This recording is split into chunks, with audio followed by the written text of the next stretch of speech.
Abang ini baru pulang kerja. Dengan senang hati bersembunyi di dinding untuk menonton pacarnya di sebelah. Tapi sepertinya ada sesuatu di sisi itu. Dia baru saja mengeluarkan lampu dan melihat bahwa itu adalah catatan yang ditinggalkan pacarnya untuknya.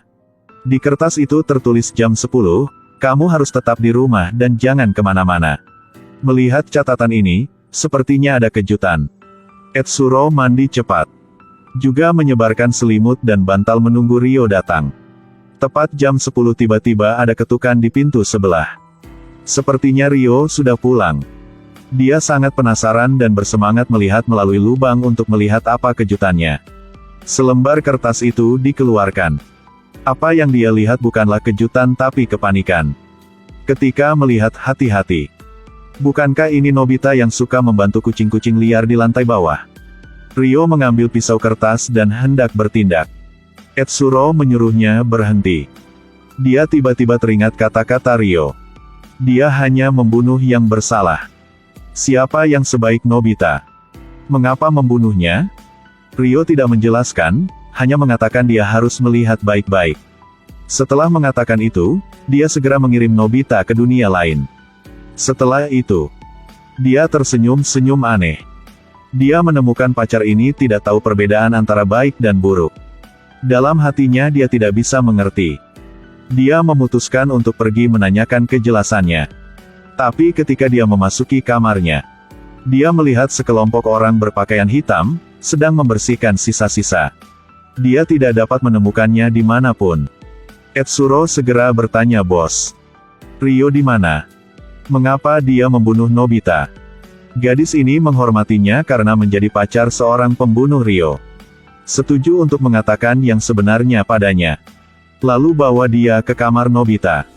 Lihat semua jenis alat kejahatan di dalam ruangan. Baru sekarang Etsuro tahu. Nobita terlihat baik hati. Tapi dia sebenarnya cabul dan penyalahguna kucing.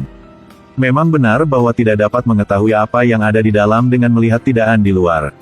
Pada saat ini, dia juga menyadari bahwa dia salah paham tentang Ryo. Gadis ini menyuruhnya untuk tidak sedih. Bagaimanapun, dia harus mati cepat atau lambat.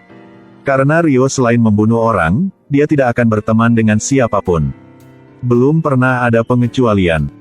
Setelah melalui ini, dia merasa terlalu takut dan bersembunyi di dalam rumah, tidak berani membuka pintu. Tepat pada saat ini, di jendela sepertinya ada sosok yang berjalan masuk. Semakin dekat, membuatnya takut setengah mati. Buka tirai untuk melihat, itu Ryo. Dia sangat takut sehingga dia berkeringat dingin. Dia penasaran bertanya pada Ryo. Apakah kamu terbang dari balkon ke sini? Itu benar karena kamu tidak membukakan pintu untukku. Dia menggunakan alasan bahwa dia tidak enak badan, untuk membela diri. Mendengar kabar bahwa pacarnya sedang tidak enak badan, dia segera merangkak di bawah selimut untuk menghangatkannya. Etsuro ingat pembunuhan cepat pacarnya. Terlalu takut jadi mengambil bantal untuk memisahkan di tengah. Katakan padanya untuk jangan terlalu dekat dengannya. Ryo tidak mengerti kenapa pacarnya menghindarinya seperti itu. Etsuro bangkit. Dia dengan keras mengatakan alasannya. Membunuh itu salah. Bahkan jika dia bersalah, dia harus dihukum oleh hukum. Ryo memprotes dengan mengatakan, tidak ada keadilan di tempat ini. Jika aku tidak bertindak, orang jahat akan menjadi orang tua. Keesokan harinya, adik Nobita datang untuk mencari Nobita.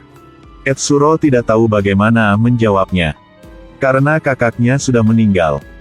Pada saat ini, Ryo berdiri di lantai 2 dan menatap mereka. Tatapannya menunjukkan bahwa dia sedang cemburu. Setelah mengetahui bahwa Haruko datang untuk mencari kakaknya, dia bisa menghela nafas lega. Lalu tersenyum dan mengundang Haruko ke ruang bermain. Dia tahu prinsip pembunuhan Ryo. Buru-buru mengusir Haruko pergi. Sebulan kemudian, Naruto sekali lagi pergi mencari kakaknya. Kali ini dia juga meminta sang induk semang untuk membantunya membuka pintu kamar kakaknya. Ingin memeriksa apakah kakaknya ada di dalam atau tidak. Dia berpikir bahwa, setelah mereka melihat adegan pelecehan kucing, dia akan berteriak. Tapi kejutannya adalah mereka tidak melakukan itu. Etsuro juga masuk. Ruangan menjadi rapi dan tidak ada yang tidak beres. Pemilik juga melihat papan rencana perjalanan di dinding. Haruko melihat papan rencana perjalanan itu. Pikir kakaknya telah pergi berwisata. Lagi pula, apa ini? Ketika Etsuro makan dengan Ryo, tahu bahwa dia mengirim seseorang untuk menangani tempat itu sebelumnya. Hidup dengan pacar adalah pembunuh. Tidak lama kemudian, Etsuro telah dalam bahaya. Di bar, Ryo dikelilingi oleh sekelompok gangster. Mereka tidak memaksa Ryo untuk minum bersama. Mereka mengundang Ryo untuk bergabung dengan faksi mereka. Bantu mereka berurusan lawan mereka. Karena bos geng ini mengenal Ryo sebagai pembunuh tanpa berkedip. Apalagi, dia juga sangat pandai menangani TKP. Ryo segera menolak. Dia tidak ingin membantu orang jahat dan membunuh orang yang tidak bersalah. Tidak ada jalan lain. Para gangster itu menculik pacarnya Etsuro. Ingin menggunakan metode ini untuk mengontrol dan memaksa Ryo untuk patuh. Tapi tidak bisa berlebihan. Jadi dia hanya membuat celah di wajah Etsuro. Lalu biarkan dia pulang. Melihat luka di wajah pacarnya, Ryo sangat patah hati. Dia tidak banyak bicara lagi dan harus membunuh para gangster itu. Tapi dihentikan oleh Etsuro.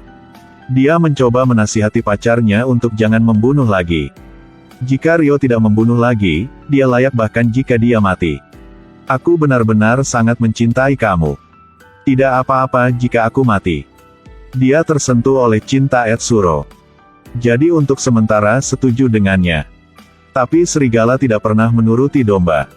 Hanya beberapa hari kemudian, dia mengetahui bahwa Ryo membunuh orang lain di ruangan itu lagi. Dia melepas topinya, menyeka air matanya dan menghilang. Dia langsung merasa ada yang salah. Sebelumnya, setelah dia selesai, dia selalu tersenyum bahagia. Kenapa dia menangis kali ini? Dia salah paham karena Ryo ingin melindunginya. Jadi setuju untuk membunuh untuk para gangster. Saat ini dia seperti domba yang marah. Dia mengambil pisau kertas dan menyerbu ke bar di malam hari. Mempertaruhkan nyawanya untuk melawan serigala jahat. Hasilnya mudah ditebak. Beberapa saat kemudian, dia dipukuli hingga pingsan oleh sekelompok preman. Ketika dia akan dibunuh oleh bos gangster, tiba-tiba mati lampu. Diikuti oleh bom asap yang menggelinding ke dalam. Hanya dalam sekejap, puluhan preman semuanya jatuh. Etsuro mengangkat kepalanya untuk melihat. Ryo memakai jas hujan dan datang ke sini. Wajahnya sangat dingin. Dia melihat orang yang dia cintai terluka parah. Dia tidak bisa menahan amarah di hatinya lagi. Dia mengambil pisau kertas dari tanah. Dia memegang dua pisau di tangannya. Kali ini dia tidak akan bercanda lagi. Dia masih menggunakan jurus lama yang sama. Cepat dan ringkas. Segera setelah itu, dia membunuh mereka semua. Pada akhirnya, pasangan ini telah berdamai seperti sebelumnya. Apakah Anda pikir ini akan menjadi akhir? Dia menikam Etsuro dengan pisau. Kali ini Ryo tersenyum dan berkata, "Aku selalu ingin membunuh orang yang aku cintai. Sekarang aku mengerti perasaan ini. Gadis itu serigala, laki-laki itu domba. Sekarang aku mengerti perasaan ini. Gadis itu serigala, laki-laki itu domba."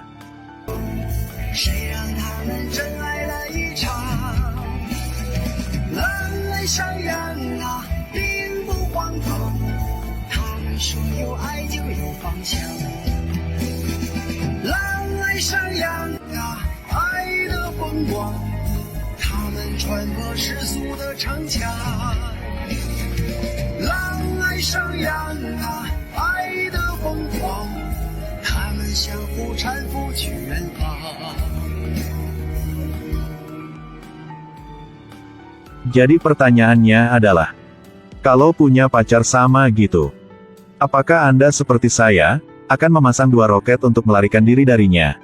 Film hari ini berakhir di sini, sampai jumpa lagi ya.